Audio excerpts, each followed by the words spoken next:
Halo, selamat datang kembali di channel Kuliah Akuntansi. Belajar seputar akuntansi dari YouTube. Sebelum mulai, jangan lupa like, komen, dan subscribe sebagai bentuk dukungan teman-teman terhadap channel ini. Dan jika video ini bermanfaat, jangan lupa share agar yang lain bisa tahu.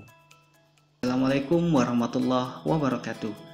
Selamat datang kembali di channel Kuliah Akuntansi. Belajar seputar akuntansi dari YouTube. Di video kali ini, saya akan membahas tentang pertanyaan yang sering muncul ketika sidang skripsi. Nah, kira-kira apa? Mari kita cek.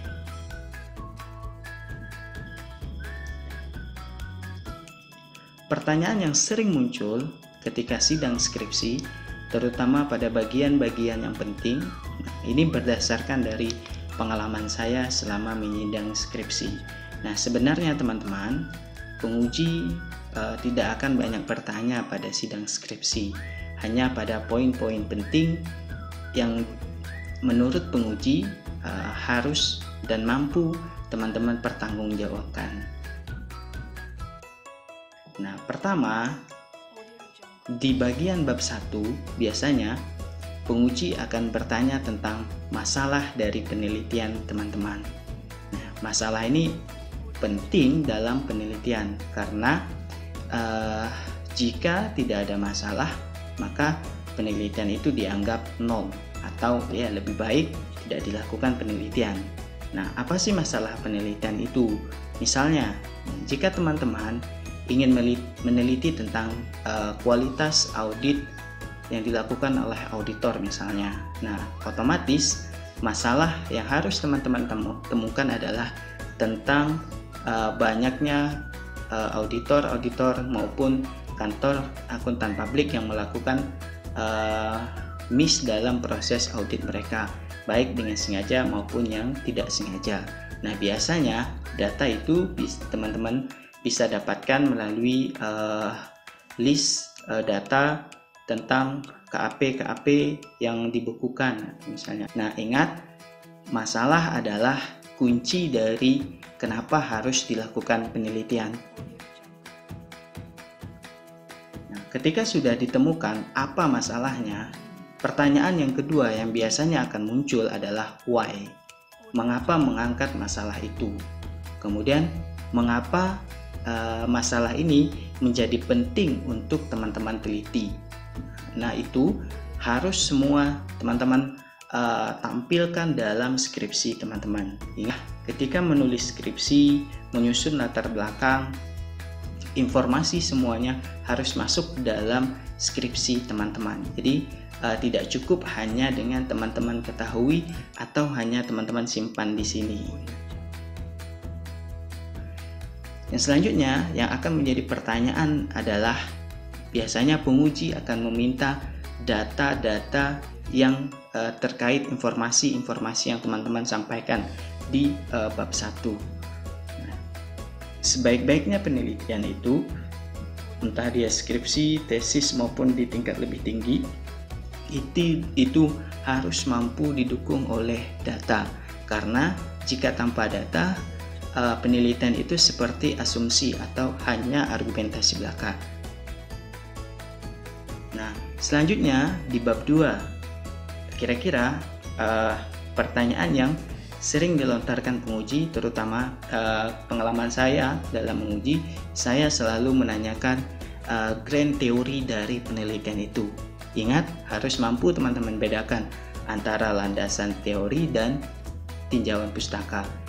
Teori, bukan definisi. Nah, banyak kesalahan dalam menulis skripsi itu adalah menganggap bahwa definisi itu sama dengan grand teori. Selanjutnya, di bab 3, ini lebih kompleks terkait dengan teknik metodologi yang teman-teman lakukan untuk proses mendapatkan jawaban dari penelitian teman-teman.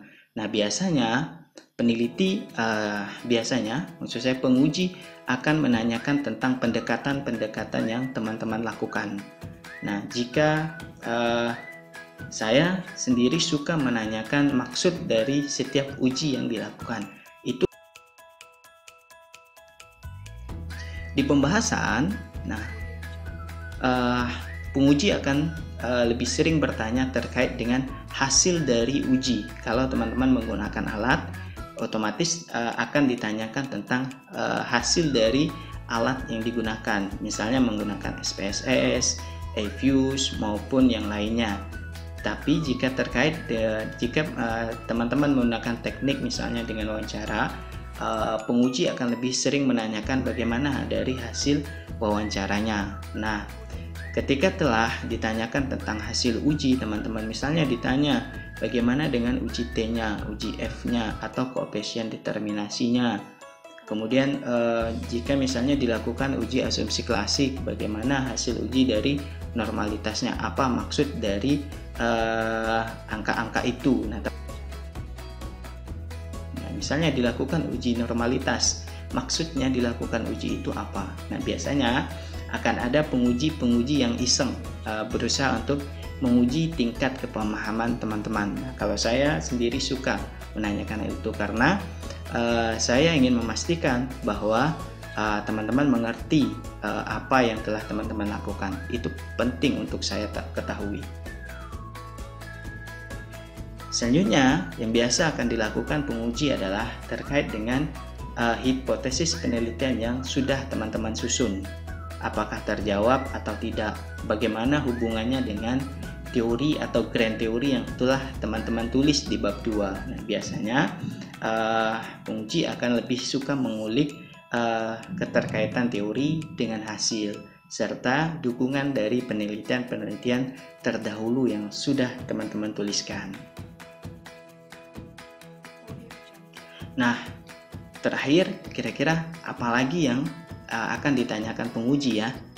Nah, yang terpenting biasanya ada penguji yang akan fokus menanyakan terkait dengan bidang keilmuan teman-teman. Nah, bisa jika bidang keilmuan teman-teman akuntansi, misalnya prodinya prodi akuntansi. Nah, ada saja penguji yang lebih suka mengulik sesuai dengan bidang keilmuan. Jadi itu terkait dengan tingkat kepemahaman teman-teman terhadap keilmuan yang selama ini telah teman-teman pelajari di bangku kuliah selama 7 atau 8 semester itu. Nah, untuk mampu mengatasi penguji yang seperti ini, maka teman-teman harus membekali diri teman-teman mulai belajar lagi dari materi-materi penting dari semester 1 hingga semester 7, dan teman-teman juga harus banyak mengulik informasi-informasi di luar sana, baik dari artikel, berita online terkait dengan bidang-bidang keilmuannya ya teman-teman. Nah,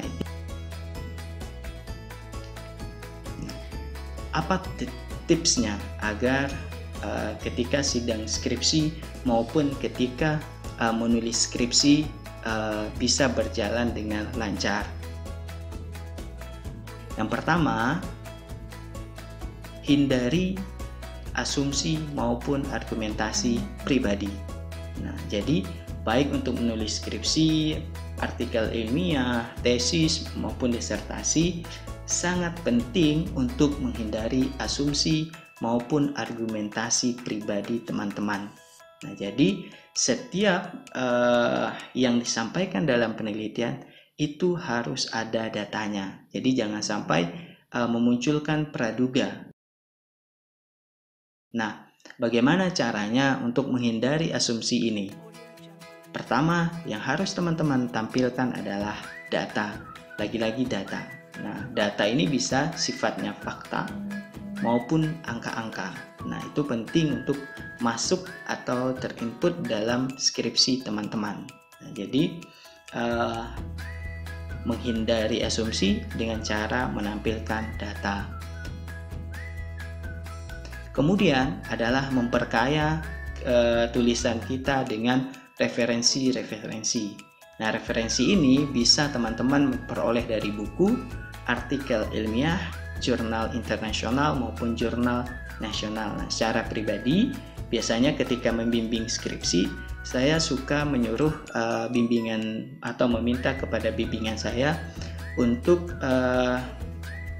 mencari referensi artikel-artikel di jurnal nasional maupun jurnal internasional. Nah, ini penting, saya anggap penting karena semakin kaya tulisan itu dengan referensi, maka akan semakin baik hasilnya. Dan selanjutnya yang terakhir adalah pahami seluruh dari alur konteks dari penelitian teman-teman, mulai dari bab 1, bab 2, bab 3, bab 4 maupun bab 5. Nah, alur ini menjadi penting dan bekal utama ketika teman-teman akan melaksanakan sidang skripsi. Ingat, yang saya maksud pahami, bukan menghafal skripsi teman-teman.